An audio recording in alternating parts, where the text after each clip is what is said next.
Баарыңыздарга кутмандуу күн достор. Даамдуу каналга кош келипсиздер.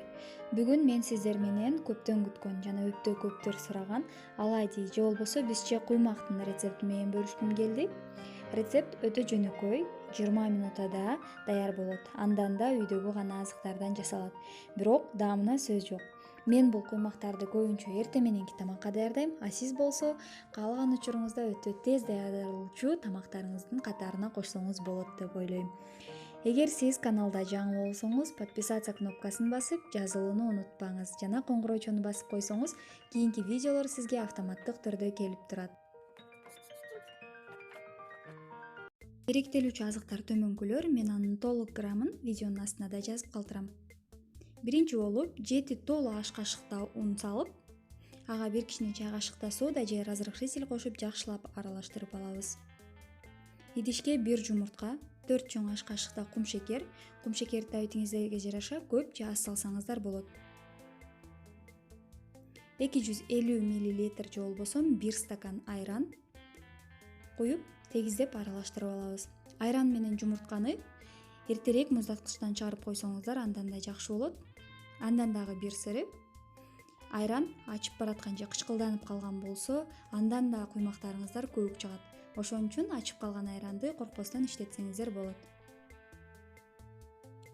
Сода менен аралашкан унду электин жардамынан баарын өткөрүп алабыз.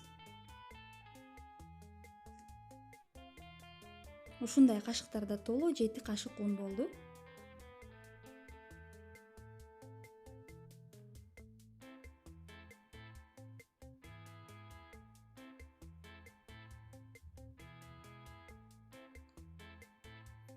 Унду өткөрүп алган соң баарын биротоло аралаштырып баштайбыз.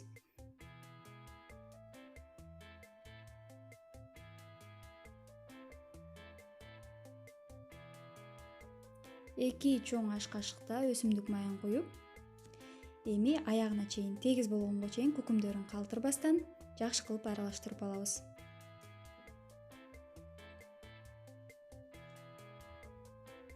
Мынакей ушундай консистенция чыгат. Газдын же плитанын өтө үлүңдөгөн төмөн отунда бышырабыз. Болбосо куймактын сырттары күйүп, ортолору болсо бышпай камыр бойдон калып кетиши мүмкүн. Сковородканы коюп, ага 3-4 аш кашык өлчөмүндө өсүмдүк майын куюп алабыз. Май кызыган соң 1 аш кашыктан оладьилерди салып алабыз. Мен 4төн салып бышырам, бул идеалдуу. Кийин ортодо берки бетине алмаштырганда оңой болот. 1 аш кашыктан көп салган учурда бышелек бетин алмаштырганыңыздарда четтерине куюлуп агып кетиши мүмкүн. Ошондуктан 1 аш кашык бул идеалдуу болот деп ойлойм. Акырындык менен астылары кызара баштайт жана үстүндө көргөнүңүздөрдөй тешикчелер пайда боло баштайт. Эгер асты күйүп кетип, бирок үстүндө тешикчелер пайда болбогон болсо, анда куймак бышелектеген, сиз отуңузду төмөндөтүшүңүз керек.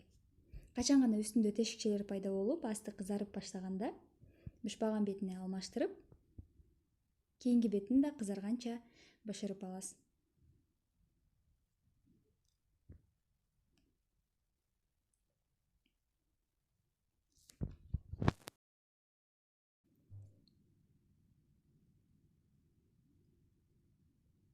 Мынакей биринчи катардагы куймактар өтө сонун болуп, көркөмдүү болуп бышып чыкты.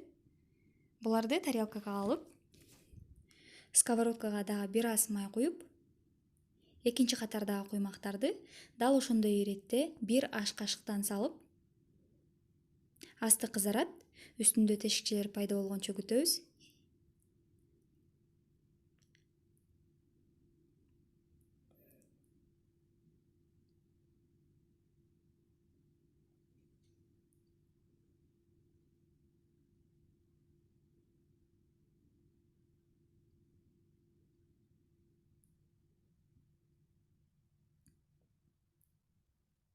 Мынакей үстүндө тешикчелер пайда болгондо, асты кызарганда экинчи бетине алмаштырып,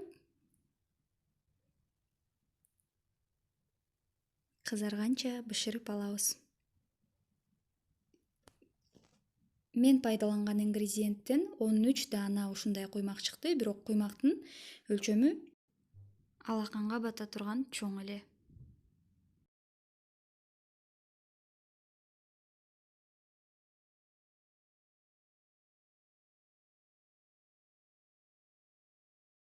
Мынакей достор, бышкан куймактар жыйынтыгы буркурайт. Албетте жасап көрүңүздөр, эч өкүнбөйсүздөр деп сөз бере алам. Эгер биринчи жолу окшошпосо, экинчи жолунда албетте окшошот. Бара бара жасаган сайын сиздер мунун сырын дагы да билип каласыздар деген ойдомун. Жана бул өтө тез убакытта жасалып, сиздердин тез убакытта даярдалуучу, бирок ошол эле учурда даамдуу тамактарыңыздардын катарына кирет деген ойдомун. Каналга жазылууну унутпаңыздар, подписаться кнопкасын басыңыздар, коңгуроочуну басыңыздар. Себеби мындан ары каналда өтө кызыктуу сонун рецепттер болот. Эгер башкача рецепт күтсөңүз, комментарийге жазып коюңуз. Тамагыңыздар таттуу болсун. Мен сиздер менен коштоштум. Баарыңыздарга көргөнүңүздөр үчүн рахмат.